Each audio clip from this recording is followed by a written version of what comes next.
So when I prepare for a conversation for something about my work or my process, I always find myself in this really interesting space where I can reflect on like why I keep doing this, to put it uh, bluntly, I guess, and to think about how I actually get to the point where I have something like an established script, which with each passing one seems wilder and wilder that I reach the end of another one.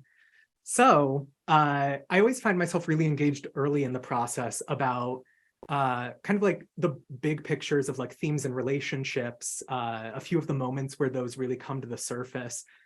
Character is incredibly important to me. And um, before we were interrupted last time, I was just relating that there was, at the end of recording the readings for today, one of my colleagues turned to me and was like, oh, so it's a love story about one of them. And I was like, I guess everything on like some level that I write ends up being a love story, whether I intend it to or not. It's just kind of, that's where it goes. And sometimes that love changes. And sometimes we have three scripts about the same one. And one of those scripts is my drawer script. And I love that script too, but that's my drawer script. So as I sat back to think about that, though, I was like, how on earth am I going to actually be able to talk about theme that broadly for kind of like an actual like engaging discussion? So I started picking through what it was about these scripts, what it was about these love stories that I found particularly interesting, tracing it through my work. And one of the things that I found is always really compelling to me is the connection that we feel when we see the protagonist in a love story overcoming an obstacle, right? There's something doubly sweet about not only seeing someone get what they need and what they want, but also that they are willing to exert that force that they need to get it, right? It speaks to me of this kind of like relentless optimism that we have as theater makers and theater goers, that we see ourselves not only attending to that obstacle and that overcoming of that obstacle happening, but that we also see narratives where that doesn't happen, and yet we show up to the theater all the same. And that started to feel like that discussion of conflict, that discussion of how conflict can be kind of like choreographed or composed within these works felt pretty interesting to me and felt pretty engaging as like a possibility of, oh, maybe I can actually get into the meat of something that I have been kind of neglecting in reflecting in my own practice. So this talk will be partially an introduction to my work and partially an introduction to me opening up part of my writing that I always find difficult to focus on myself. So it'll mostly be related in three clips from a one-act play and an early full-length play, as well as a current project that I'm working on. And just before each of them, I'll frame with a little bit of context and kind of observations about the plays themselves. So, of course, at the end of that, we can have whatever kind of discussion seems to land with you. I'd be super interested in hearing your thoughts, and that's transparently the part of these lectures that I'm always super looking forward to when I give talks like this, how we can talk about it after. It feels maybe weirdly too late to give a couple content warnings, but as far as my work is concerned, I would like to offer a couple content warnings, one of which is for strong language and the other of which is for the discussion of sex and sexual acts, both of which will be approached in multiple of the readings for today. So the first clip we're going to look at is excerpt from a reading of the first one act that I actually wrote as a one act, a form that I have my own kind of difficulties with personally. And in the drafting, I had already, in this way that I mentioned earlier, I felt like I had a handle on character, at least in a way that I could explore. Felt like I kind of knew the major themes that I wanted to work through, themes of relationships, of casual sex, and of body image, and of how those tend to work together on the stage. But the play then, being focused on these ideas and these themes, soon became very talky, which can be great for some plays, is not great for this play. The problem I had run into is I had locked my two characters in one of their bathrooms, and that character whose bathroom it was a college student who owned one towel. So there was only so much I felt like I could do besides make them talk to each other. I was talking about this with my workshop group in my M.F.A, and my advisor at the time, Clem Martini, offered this kind of, rapid fire, what can you do to like get into this space? What can you do to build this tension, this conflict? So it's not just two people talking to each other for 35 minutes, standing in a bathroom, because at best only one of them can sit, it being a bathroom and all. And he mentioned something along the lines of, there was this tension that I was building outside with an incoming tornado.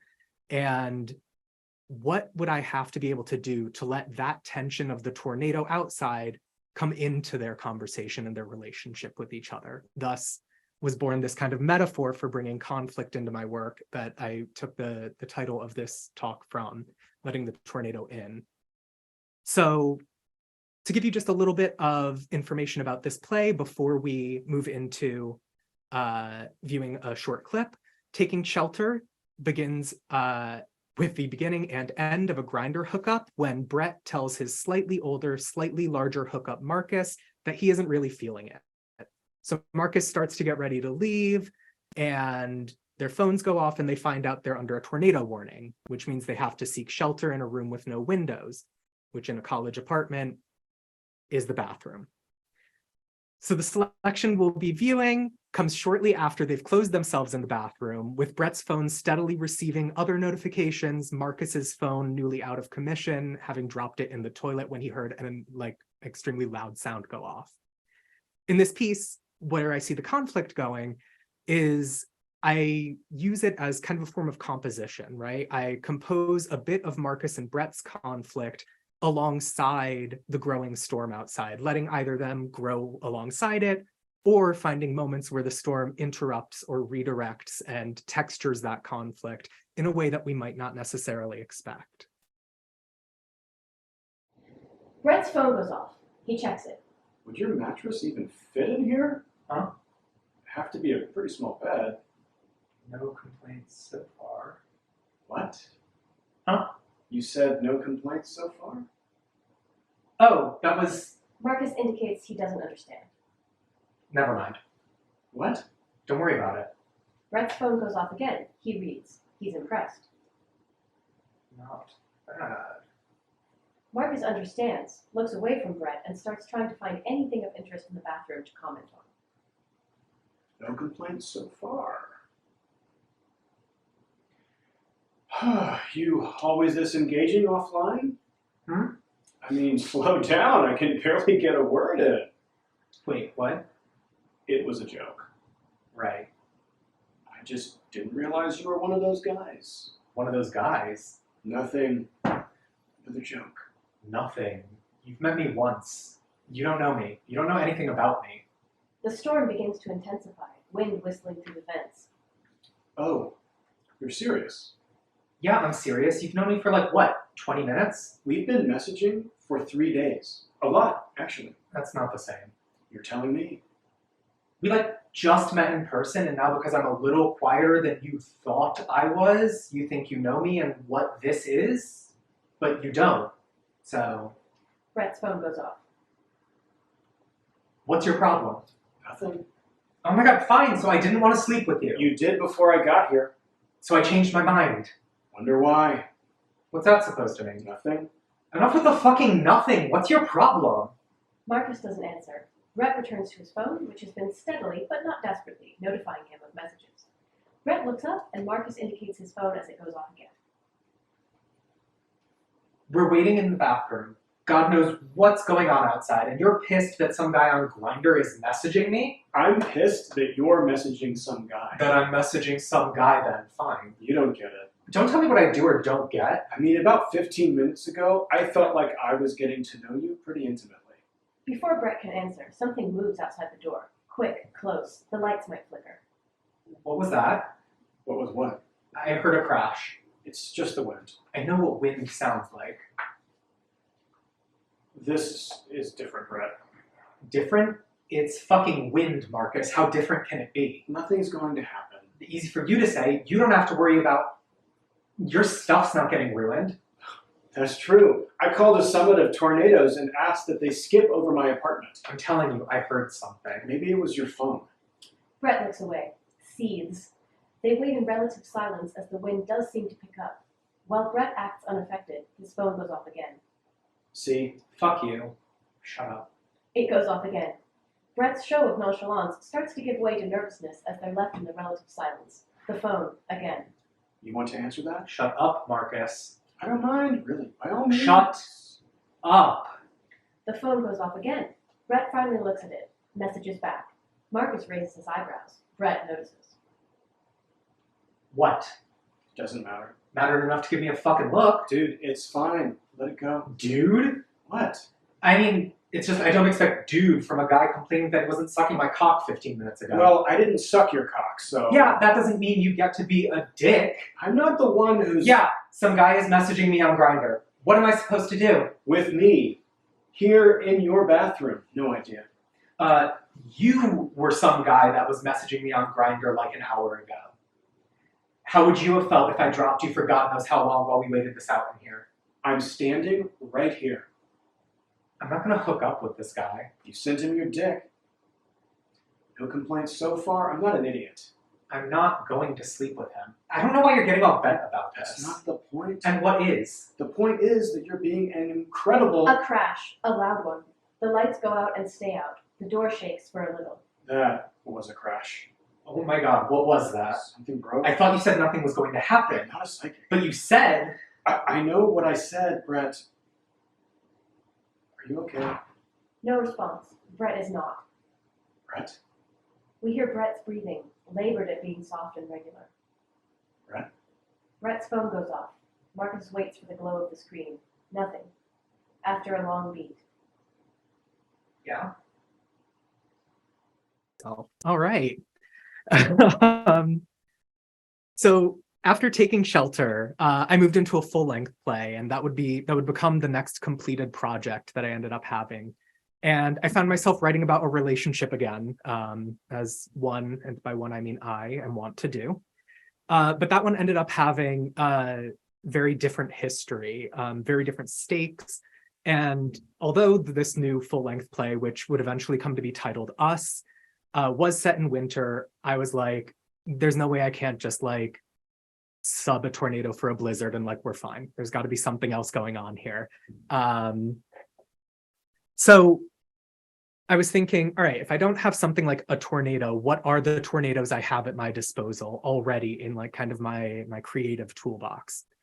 I considered that maybe I wasn't letting tornadoes in this play, but what I was doing was starting to let tornadoes out. Maybe my protagonist, Bernie, would be that danger that holds the possibility of growth or at least resolution. And there was maybe a way that I could see how he could facilitate that. In this, I found that as I was working with character for my conflict instead of something external, it became kind of less composing, more choreography, to belabor this metaphor that will get worse before it gets better. Bernie's challenge and Henry's acceptance in this play, and in the selection we'll be watching in a short moment, offer a bit of a language of action that tends to complement their conversation and provides, in the same way as the tornado and taking shelter, the obstacles kind of on the micro level that each of them has to overcome, trying to learn information anew from the other one. So for a little bit of context about this play, Us is a full-length play that focuses on our main character, Bernie, as he packs up the house he's been living in alone for years. His partner, Henry, has been living abroad with a lover, but upon receiving paperwork to transfer ownership of the house, he returns in the hopes of continuing his life with Bernie. This exchange that we'll watch today, set 2 months after Henry's return, works through some of the things that they remember about each other, as well as some of the things that they are now learning about each other again. You smoke. I smoke. 2 years go by, I cook, you smoke. Never really liked the taste myself. Well, if I smoke now like you cooked then, I think we're okay. And you're not tasting it anyway. You quit. I did. But that was... You made a choice to quit. For your health. Oh, I quit for you. And now I smoke. A lot changes in 2 years. Not everything, though. I smoke. You didn't move. Bernie says nothing. He smokes. Is there anything you want to know about... Bernie lifts the screen, tosses his cigarette into the snow, and shuts the window, a little loudly. He moves to the kitchen. It's just... We hear rustling in the kitchen. Henry stops. Bernie returns with a bottle of gin and 2 glasses. All right. Bernie arranges furniture in some way that he and Henry can face each other, glasses and bottle between them. He puts 1 glass in front of him, 1 in front of Henry, and then pours some gin in each. One to start. Cheers.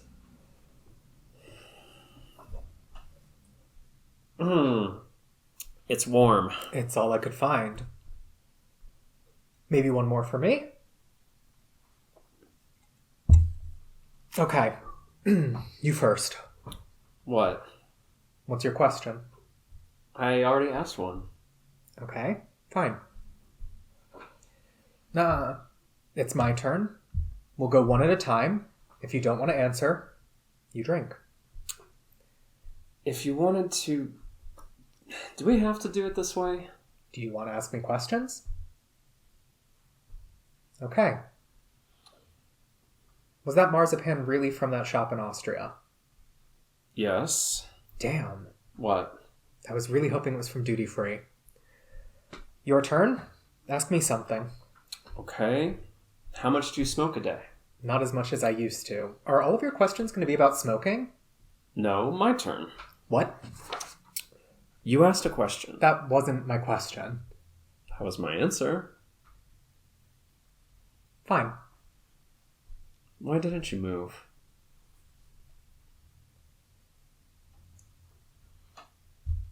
My turn. Henry smiles. When did you leave Christoph?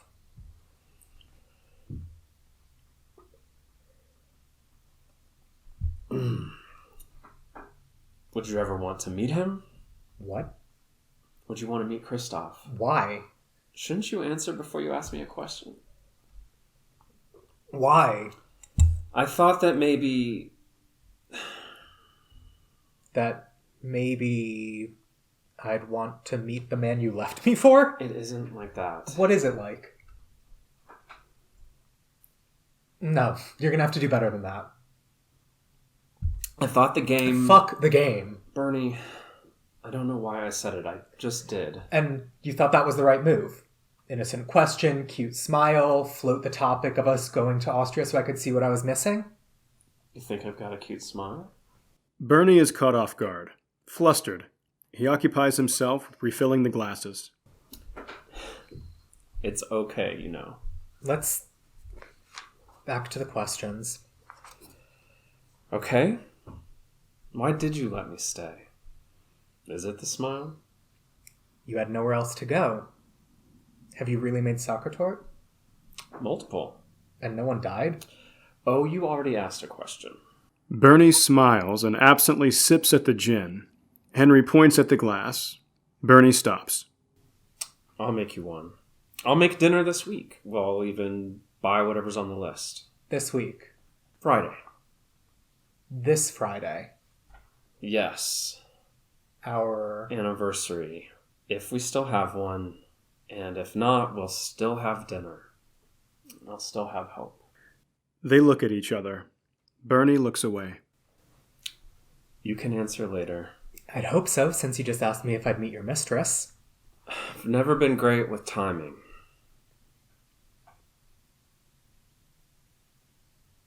I think it's still your question. No comment on the cute smile? Bernie almost smiles himself. It's enough. Why did you want the marzipan to be from duty free? Because I could be pissed at you for lying about it. It was good, though. Thank you. You didn't make it. You didn't make it, did you? I didn't make it. I'll let you have a second question. Bernie readies himself. He doesn't look at Henry.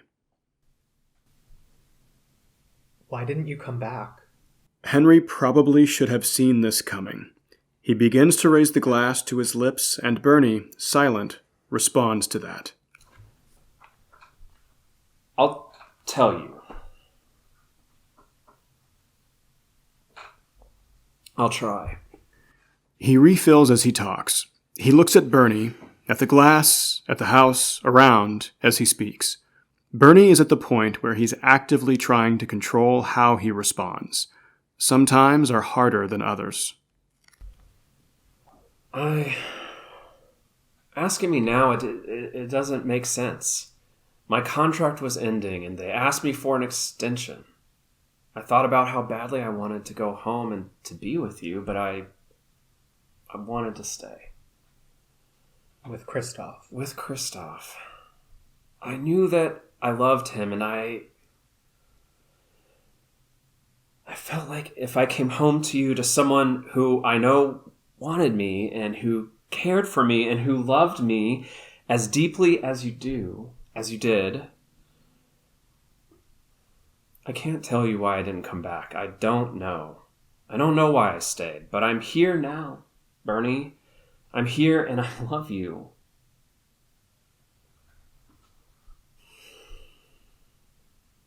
And I don't have anything better to say than that right now. But I promise that I will soon, and I need a little more time. Oh, we should order. I'm starting to feel it. Sure. But before, are you happy I came back? A moment of truth. Henry leans forward, puts his fingers on the rim of Bernie's glass, holding it down. Bernie looks down at the glass. Yes. Henry looks at Bernie, who does not look up. Satisfied, Henry removes his hand, and Bernie drinks. We should order. He takes a look at the menu. Bernie, Do you think we can just put cheese on it when it gets here, broil it to finish it? Bernie, Hmm? I was wondering about sleeping on the couch. Yeah. More wondering if I could stop doing that. Maybe start sleeping in the bed? Bernie thinks about it, still looking at the menu. It's been weeks, and you know my back. Sure. You're right. You should be sleeping in the bed. Get me the veal. See if they'll do it without the cheese. He gets up and brings Henry's pillow and bedding into the room. Henry grabs a cordless handset to call the restaurant. Bernie enters, holding new bedding. That's not what I'd had in mind. I know. I know you came back. I know you have strong feelings. But I can't undo 2 years and 2 months. I don't want to. Bernie puts the pile on the couch neatly. He picks up one of the glasses and sips, now more aware that it is, in fact, room temperature gin. I'm starving.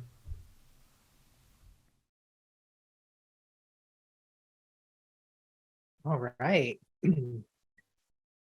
So for the last clip that I want to share with you today, we'll move to a current work, and a work that actually has not been heard by people that are not either outside my office while I'm pacing, outside my apartment while I'm pacing, or outside of my neighborhood while I'm pacing with a script in my hand.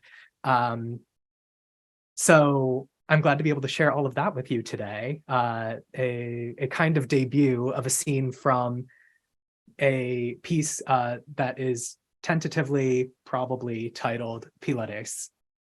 So because this one is still in process, I won't spend too much time prefacing this, but one thing that I did want to underline as something that I found really interesting as I was thinking back on this play is that I do find my first drafts, my first impulses, always love writing into possibility, which makes for an incredibly messy and scattered first draft, which is probably why I needed to have this conversation today, where I think about how I actually structure conflict in my work. So not everything I do is just throwing every idea at the wall. And there will be plays, there have been plays that I've written that are throwing everything at the wall, and I love them dearly. But perhaps this conversation I saw as an opportunity where, and I promise this is the last time the metaphor comes up, and yes, probably because this is the last clip I have, I could both compose and choreograph conflict here. The conflicts here in this are long-reaching as well as interpersonal. There's the tension between a boyfriend and a boyfriend sister, and there are questions of tradition, of propriety, of who owes whom what and why. I think in this piece, I'm looking to see how the music of language, as well as that of action, might actively be drafted and edited together to form conflict, to respond to the moments these characters find themselves in. The tornado here, if there is one, is perhaps more aptly, given my Floridian roots, hurricane, and the characters instead are finding themselves in the eye of some kind of storm of expectations. I told you the metaphor was going to get worse before it got better. So, tiny bit about this play. Pylades is a retelling of one of the more famous stories of ancient Greek theater, the Oresteia. The prince of Argos, Orestes, must return to the kingdom to avenge his father by killing his mother. My play, however, focuses on Pylades as its protagonist. He is Orestes' faithful friend and constant companion. Those are terms from the research, not fun additions by me. The fun addition from me, perhaps, is we follow Pylades as he meets, falls in love with, and supports Orestes through his prophecy. In this scene, we see the first time that Pylades sees Orestes' sister Electra after the prophesized murder has occurred. For both of them, something feels off. Pylades is kind of casting about and trying to help hold down this new place with and for Orestes. Electra, on the other hand, is searching for answers about the murder, which, despite being taken care of, seems to still linger in the air. Electra through chambers of the home, searching for Orestes. She reaches the door to his chambers. Pylades enters from within. Mistress Electra, you've returned. Your brother... You haven't seen me. Excuse me? You haven't seen me. That does not mean I haven't been here. My brother? Yes.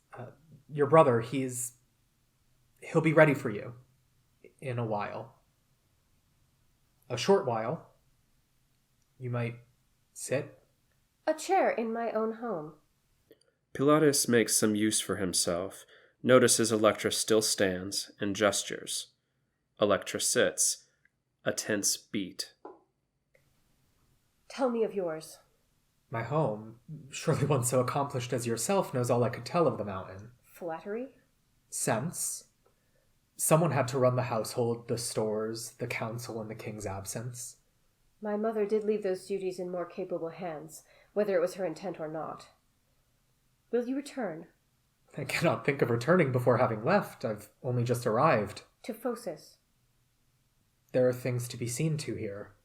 And a new king with a capable staff. Surely Phocis misses their shepherd king? My father remains. Their prince, then. He is more than able. Surely a father misses his son. As mothers have done in the past, I'm sure. And we've both seen how that thread unravels. My father will get on fine without. I'm sure. Electra looks around, as if searching. He's washing himself. He thinks his hands are still the blood. And you? And me. What do you think of his hand, the one that slayed the mother that bore it? May what it's done guide us to a new house of Atreus. May it strengthen the house that once stood. May it stand as it is instead of as some wish it would.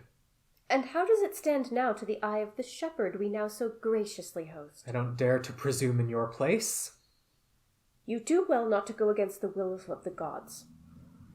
I understand my means may seem opaque, but surely you feel the weight of my father's seal on your finger. Pilatus touches his ring. Some things are bigger than us. And some prices harder to pay. A standoff.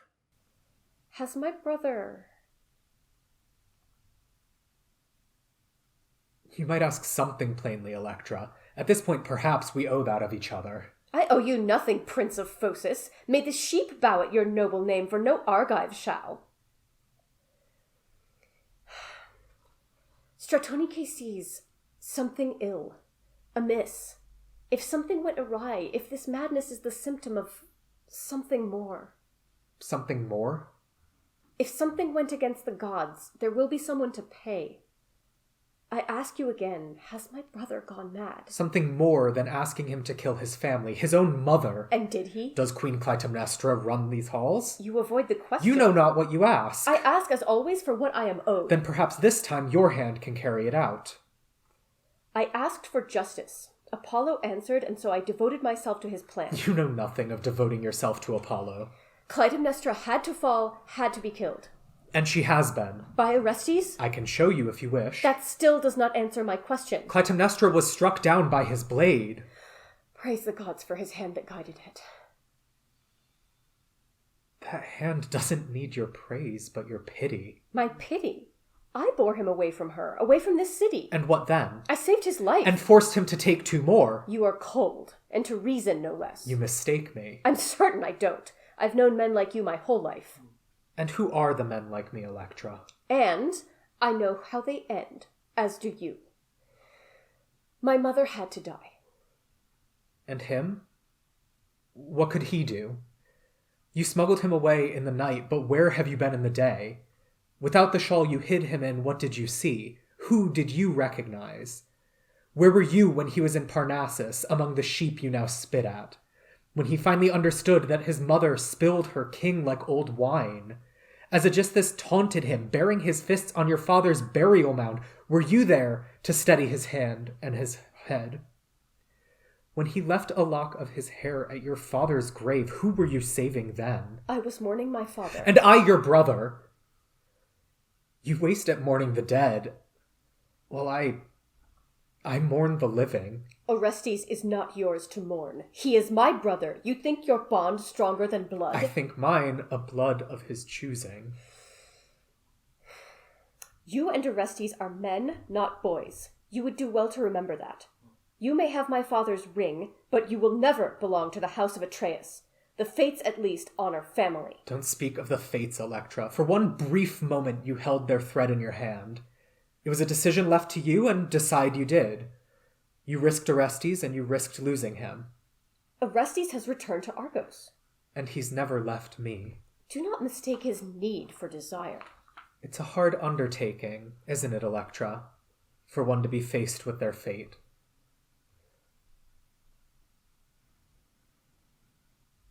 Excuse me, Mistress Electra.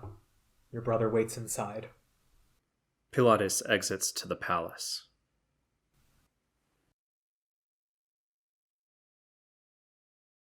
All right.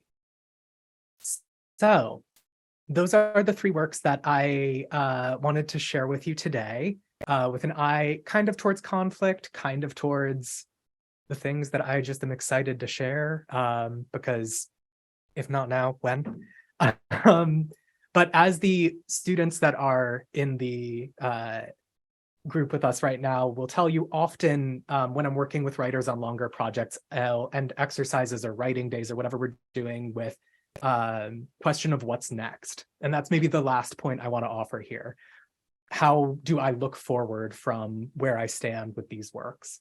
So one of these is, as you may have been able to tell from the excerpt from Pilates, I'm interested in playing with language and with structure, with these expectations of what sounds more classical, more contemporary, and how that might also be staged in addition to spoken.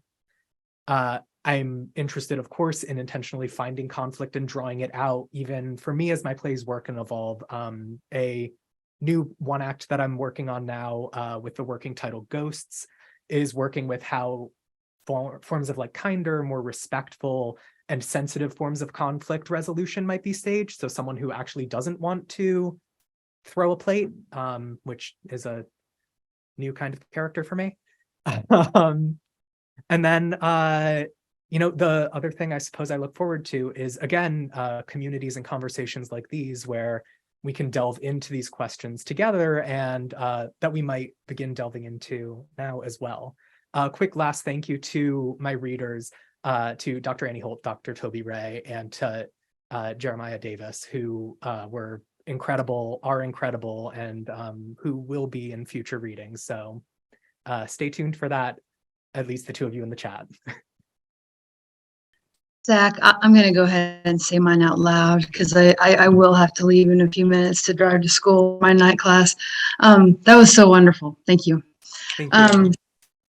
So, you were talking about conflict, and there was such palpable conflict in all of those scenes. And that was a cat, sorry. In fiction, when you're writing conflict, you're always, at pains to be sure that there's an internal and an external conflict, and that the two have separate goals, and that the way that they thread together through the scene create some kind of surprising, outcome. And I was realizing how challenging that in theater, because the internal conflict is, you don't have narration. You can't really articulate it except through I guess through the actors. So I think I'm just asking, how do you manifest subtext on the stage? Totally. I think that is something that in my work I find is really kind of the value of stage directions. I understand that as a writer, there's only so much of the stage directions that I can put in with the hopes that they make it the way I'd like to the stage. But what it does do, I think a lot of writers, I think of Susan Laurie Parks off the top of my head, and Father Comes Home from the Wars, parts 1, 2, and 3, where she writes these incredibly poetic stage directions that really push us towards understanding the timbre of the work and the timbre of these relationships and the way that these characters relate to each other. For example, the one that I can think of that we watched today is a standoff from the Pilates excerpt, where it is that moment where I can define as a playwright that they are actually in direct conflict with each other. Their internal conflicts also are something that can't be, they have to be mutually exclusive, right? So I think that that's one way that I guess I can both honor the conflict of the characters as well as honor the fact or the writing of these parts of the play that don't necessarily manifest on stage, but manifest in the process of making the work. I hope that kind of speaks to your question. Great, thanks. Of course, thank you. Hey, we have a question in the chat from Bailey Williams. Could you speak on the importance of queerness in your work? Absolutely. The importance of queerness in my work. I think that queer theater, and in theater, it's like kind of a particular beast because we have a very different level of representation of queer narratives traditionally on stage than we might see in other things. I mean, I'm thinking of film specifically, though as with everything, it's like kind of got to know where you're looking for it. And maybe it's also just the benefit of I know where I'm looking for it. In terms of the use of queerness in my own plays, I think I bring a sensibility as a queer person to my writing that necessarily influences my voice and the kind of the narratives I want to see. I think it's important for me to create narratives that can be staged. One of the biggest strengths that theater has is that you have to make story with body.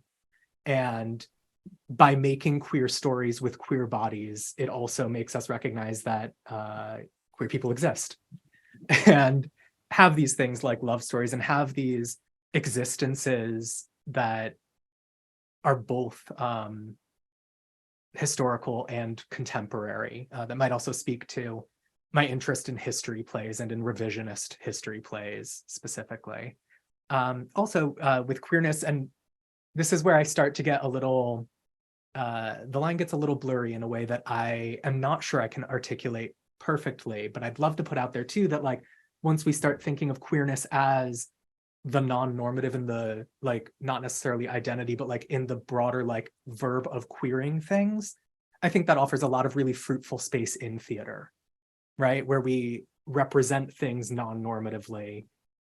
So I feel like I also write in a way that allows for that kind of breadth of non-normative representation, which might also speak to kind of paring down these stage directions from Taking Shelter, where I have like a Tennessee Williams like page-long description of this bathroom, and then Pilates, where I have maybe 2 words in between like 6 pages of dialogue.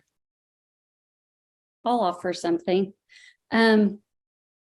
So one of the things that struck me is that you were talking about the language of action, but what I was most like, what was drawing me in each thing were the silent moments, like the unspoken expectations that were happening in each couple. And so I wondered if you can explain what you were talking about with language of action, but also with that silence that's going along with it. I'm not sure if those two connect, but if you can speak to that. Oh, absolutely. I think that I find myself really leaning into silence in a way that I would love to not psychoanalyze myself through my writing about, but in a way that does feel very real, right? There are certain things that a point is made better perhaps without speaking through it. And I think that is kind of exactly what I mean by this language of action, right? There's a very different thing if I have a character who says, well, are you glad I'm back? And instead of saying yes or no or maybe or I don't want to tell you, someone just puts a plate in the dishwasher or walks into the other room, right? I think there's something that's so resonant about those moments that I really like putting on the stage as well. And usually it's because I've come to it in the 3rd draft and I'm like, oh, you don't have to say that actually. You can just show that. And physical action and silence really work together for that in my work too, I think.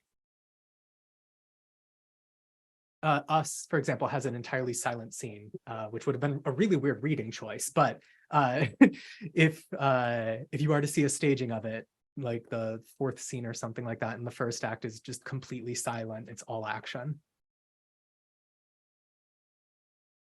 Annie, do you want to make your comment out loud? Oh, sorry. No, I mean, this was just intended as sort of a complimentary allusion that I think in Oscar Wilde's work, we also see that towards the end of his career, actually, one of the things that he does while he is in prison is to go back and write different stage directions into, I think it's Lady Windermere's Fan, which was a play he had already written, but he adds the stage directions because he can't be there for the performance because he's in prison for being gay. And I think it's interesting to consider how a more poetic but smaller stage direction can maybe have, I don't want to say a bigger impact, but like a different kind of impact on the performance. I'm super nerdy about this because I wrote a book chapter on it. Maybe we can talk later. No, we will absolutely be talking later. Yeah. Okay, thank you so much, Zachary, for your patience and fortitude in dealing with this situation. I really loved your presentation, as did we all. And you deserve some sort of medal for dealing with it this way. I mean, I'll just take a production if anyone's out there. Thanks to all of you for your patience and for coming back and joining us. And I hope the rest of your semester goes well.